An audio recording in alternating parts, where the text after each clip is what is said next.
এটা হচ্ছে পেঁপে। আজকে এই পেঁপেরই রেসিপি করে দেখাচ্ছি।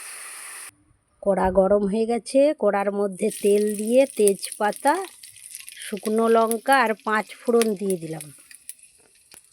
শুকনো লঙ্কা ভাজা হয়ে গেছে, এবার চিংড়ি মাছগুলো তুলে দিই। পরিমাণ মতো নুন আর হলুদ দিয়ে চিংড়ি মাছটা ভেজে নিচ্ছি। পেঁপেটাকে ডুমো ডুমো করে কেটে নিয়েছি আর আলু কেটেছি, ওর মধ্যে আলু আর পেঁপে কেটে চিংড়ি মাছ ভাজার মধ্যে তুলে দিলাম। কটা কাঁচা লঙ্কা ওর মধ্যে দিয়ে দিই।